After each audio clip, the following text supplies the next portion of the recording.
Boa noite. O nosso trabalho é sobre o sistema nervoso periférico. Ele é constituído pela Udayane, pela Fernanda Schroeder, pela Jennifer Martins e pela Luara Brodai. Então, o sistema nervoso periférico ele é composto por 12 nervos e pares cranianos e 31 nervos e pares espinhais. Ele também é constituído por milhares de neurônios aferentes e neurônios eferentes. Os neurônios aferentes, eles são aqueles neurônios que eles transmitem informação da periferia para o centro. E os eferentes, eles transmitem as informações do centro para a periferia. Tá? Além disso, o sistema nervoso periférico, ele é dividido em sistema nervoso periférico autônomo e sistema nervoso periférico somático. Mas a gente vai falar mais sobre o autônomo porque ele é controlado por medicamentos. No sistema nervoso periférico autônomo, ele é dividido também por sistema nervoso periférico autônomo simpático e sistema nervoso autônomo parasimpático. O simpático, ele é responsável pelas alterações do organismo em situações de estresse ou emergência. Então, no caso, ele cria uma resposta a essas situações, como trauma, como medo, hipoglicemia, frio, dor, exercício. Por exemplo, uma pessoa quando ela está fazendo um exercício físico, aumenta a frequência cardíaca, aumenta o fluxo sanguíneo, as pupilas e os brônquios dela dilata e automaticamente assim ela vai conseguir realizar o exercício. Já o parasimpático, ele é responsável pela homeostasia do corpo, no caso o relaxamento. Um exemplo disso é quando o corpo está fazendo a digestão do nosso alimento. Então, no caso, tudo que o sistema nervoso simpático está fazendo, o sistema nervoso parasimpático está equilibrando. No caso, para o nosso corpo continuar num equilíbrio e não haja nenhuma disfunção. Já os principais. Sobre os neurotransmissores. Os principais neurotransmissores secretados pelo sistema nervoso autônomo são a acetilcolina pelo parasimpático e a noradrenalina do simpático. Os neurônios simpáticos, eles são denominados neurônios adrenérgicos e os neurônios parasimpáticos, eles são denominados neurônios colinérgicos. Eu vou falar um pouquinho sobre colinérgicos e adrenérgicos. Os colinérgicos têm a classe dos nicotínicos e dos muscarínicos. A ligação desses receptores, ela gera uma resposta fisiológica no interior da célula e essa resposta ela é gerada a partir de uma molécula de acetilcolina. Sobre os nicotínicos, eles reconhecem a nicotina, eles têm boa afinidade com a acetilcolina e têm baixa afinidade com a muscarina. A substância nicotina, quando ela está com baixa concentração, ela estimula o receptor e quando ela está com alta concentração, ela bloqueia o receptor. Já os muscarínicos, eles são acoplados da proteína G e eles reconhecem a muscarina. Então, eles têm uma boa afinidade com a acetilcolina, baixa afinidade com a nicotina e alta afinidade com a muscarina. Sobre os adrenérgicos, tem a classe dos agonistas e dos antagonistas. Agonista é qualquer substância que ative um receptor e que gere um efeito. Por exemplo, a aceleração do coração. Existem dois tipos de agonista, que é o parcial e o total. O parcial, ele não gera 100% do efeito no organismo. Por exemplo, se era para o coração bater 100 vezes por minuto, ele vai bater 50 vezes por minuto. E o total, ele gera total efeito no organismo. Já os antagonistas, eles são bloqueadores de receptores. Tem um tipo de antagonista que ele se encaixa no receptor, mas ele não ativa o receptor. E esse antagonista, ele é chamado de antagonista competitivo. Ele compete com o agonista. Por exemplo, ele faz tudo ao contrário do que o agonista está fazendo. Enquanto o agonista estimula, ele bloqueia. E existe um outro tipo de antagonista, que é o antagonista alostérico.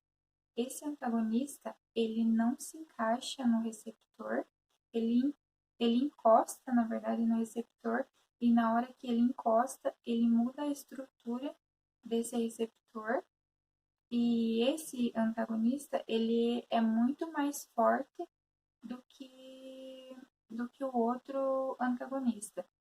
E no caso do antagonista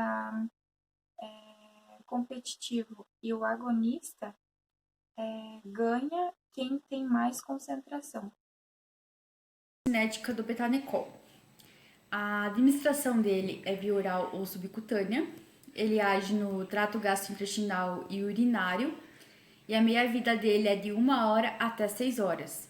E a absorção e a eliminação, no caso, a excreção dele ainda não foram definidos.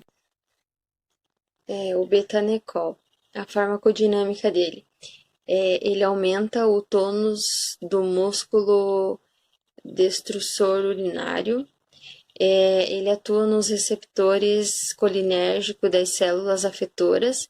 Ele estimula a mobilidade gástrica e ele aumenta a pressão do esfíncter esofágico inferior. Inibidores da colinesterase podem aumentar o efeito de toxicidade do betanecol. Mecamilamina, trimetafan e pentolínio podem levar a uma queda na pressão arterial. Procainamida e quinidina podem antagonizar os efeitos do betanecol. Reações adversas do betanecol, que são contrações, náuseas, salivação, cefaleia, diarreia, taquicardia e problemas renais. Eu vou falar sobre a farmacocinética da rivastigmina. Ela é um medicamento utilizado no tratamento de Alzheimer. Ela é um medicamento usado em administração via oral, subcutânea e intramuscular. Tem absorção rápida e completa, uma meia-vida em torno de 1 hora, meia-vida plasmática, né? E a excreção dela é via renal e pode durar até 24 horas. O medicamento rivastigmina. A farmacodinâmica dele. Ele inibe reversivelmente a acetilcolinesterase, facilita a neurotransmissão colinérgica e interage com suas enzimas alvos. Interação medicamentosa da rivastigmina. A hidrólise por esterase e a citocorom P450 não fazem interação medicamentosa metabolizada por essas enzimas. Antieméticos, antidiabéticos, antiprogressivos de ação central não tem nenhuma reação adversa quando usados em conjunto. E os beta-bloqueadores, por exemplo, como o atenolol, se usado em conjunto, podem levar à taquicardia. Eu vou falar sobre as reações adversas da rivastigmina, que são agitação, confusão, problemas gastrointestinais, dor de cabeça, sonolência, tremores, queda na pressão arterial e dor abdominal. Vou falar sobre a farmacocinética do hidrofônio. Sua administração é via intravenosa, com duração de 10 a 20 minutos. Ele tem uma rápida absorção. Ele é metabolizado no fígado e tem uma meia-vida de eliminação de 1 hora a 1 hora e 50 minutos. E ele é excretado via renal e biliar. O medicamento hidrofônio é um bloqueador colinérgico. A farmacodinâmica dele prolonga a ação da acetilcolina, inibe a ação das enzimas acetilcolinesterase e estimula os receptores nicotínicos e muscarínicos. Interação medicamentosa do hidrofônio. Ele, usado em conjunto com o brometo de rocurônio, tem o seu efeito diminuído, e o cloreto de succinilmetânio, usado com o hidrofônio, aumenta o bloqueio neuromuscular. Vou falar sobre as reações adversas do hidrofônio, que são a frequência cardíaca mais lenta, dor no peito, vontade de urinar mais vezes ao dia e convulsões. A farmacocinética da norepinefrina ou noradrenalina. Ele é um medicamento utilizado em paradas cardíacas ou choque séptico. Sua administração é via intravenosa. Ele tem efeito rápido, tem uma ação aumentada em alfa-adrenérgicos e uma ação moderada em beta-1 adrenérgicos. A sua metabolização é via hepática e sua excreção em via renal. O medicamento norepinefrina, noradrenalina, a farmacodinâmica dele é uma droga simpaticomimética. Ele estimula os nervos simpáticos adrenérgicos. Eu vou falar sobre a interação medicamentosa da noradrenalina. A clozapina, ela pode reduzir o aumento da tensão arterial. E os inibidores da monoamino-oxidase podem causar uma hipertensão. A dobutamina, ela aumenta a pressão arterial sistêmica. E a clomipramina, ela potencializa os efeitos cardiovasculares. As reações adversas da noradrenalina ou norepinefrina são ansiedade, insônia, cefaleia, insuficiência respiratória, bradicardia e taquicardia. Sobre a farmacocinética do fenetrol. Ele é administrado via oral, intranasal e intravenoso. Ele tem uma meia-vida de 40 minutos a 3 horas. Ele é metabolizado via sulfonação, que são reações químicas. E ele é excretado via renal, fezes e urina. O medicamento fenoterol. A farmacodinâmica dele. Ele estimula os receptores do beta-2. Ele ativa a adenociclase pela proteína G e relaxa a musculatura lisa brônquica vascular. Ação medicamentosa do fenoterol. Os beta-bloqueadores, os anticolinérgicos e os derivados da santina podem potencializar o efeito do medicamento. Os betamiméticos e os anticolinérgicos de efeito sistêmico podem produzir efeitos colaterais se administrados junto com o fenoterol. Eu vou falar sobre as reações adversas do feneterol, que são arritmia, broncoespasmo, náuseas, cefaleia e tremores. A farmacocinética da doxazocina. Ela é administrada por via oral, tem uma meia-vida de 2 horas dentro do corpo, é metabolizada pelo fígado por reações e processos químicos, tem a excreção por via urinária e nas fezes, e a sua excreção se dá em 22 horas. Por conta disso, ela é utilizada uma dose por dia. O medicamento doxazina, a farmacodinâmica dele ele bloqueia a adrenorreceptor do alfa-1 e alivia a obstrução dos sintomas do HPB e reduz a pressão sanguínea. Interações medicamentosas da doxazina. Inibidores da fosfodiesterase podem causar uma hipotensão sistêmica. A indometacina com a digoxina, fenitoína e varfarina se administrado com a doxazina, não apresentam nenhum efeito colateral no organismo. Reações adversas da doxazocina são náusea, vertigem, edema, fadiga, cefaleia, mal-estar e sonolência. Farmacocinética do atenolol. Sua forma de administração é via oral, com absorção de 2 a 4 horas e meia-vida plasmática de 6 horas. Ele não tem metabolismo hepático e a sua forma de excreção é via renal em até 24 horas. O medicamento atenolol, a farmacodinâmica dele, ele é um beta-bloqueador, ele diminui a pressão arterial e reduz a frequência cardíaca. A interação medicamentosa do atenolol. O atenolol deve ser tomado com cuidado com certos medicamentos por causar alterações em seus exames laboratoriais, como verapamil, diltiazem, nifepidino, clonidina, amiodarona, disopiramida, entre outros medicamentos.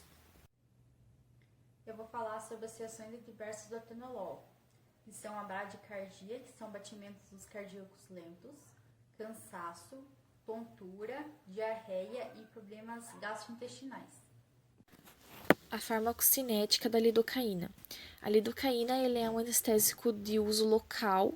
A sua administração pode ser de forma subcutânea, intravenosa ou intratraqueal. Ele é metabolizado pelo fígado e a sua meia-vida de excreção é em torno de 1h30, 2 horas, e ele é excretado pelos rins.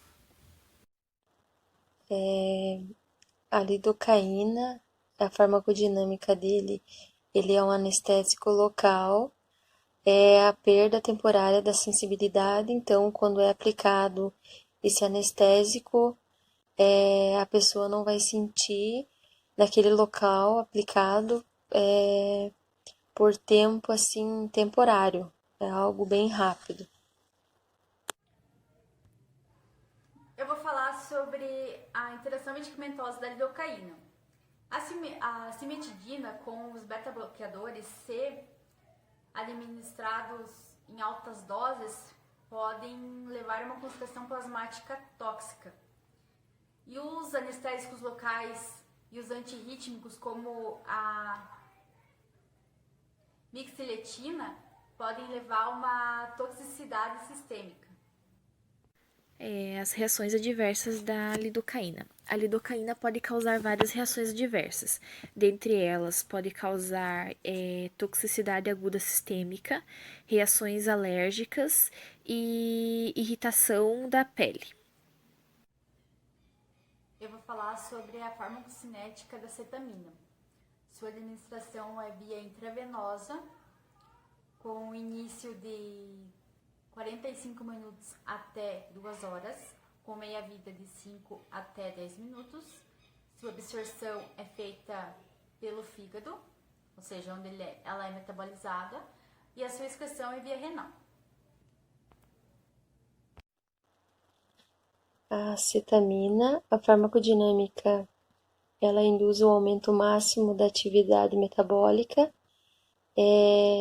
A cetamina, ela inibe o receptor de 2 tipos de mecanismo.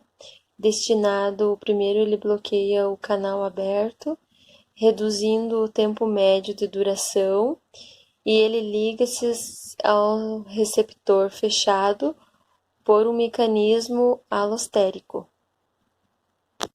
Interação medicamentosa da cetamina. A cetamina pode ter um efeito prolongado se usado com barbitúricos e narcóticos, e ela é compatível com todos os anestésicos gerais. Eu vou falar sobre as reações adversas da cetamina, que são a hipotensão, que é a pressão baixa, a bradicardia, que são os batimentos lentos, a anorexia, a apneia, anafilaxia, que no caso seria uma reação alérgica grave, e náuseas.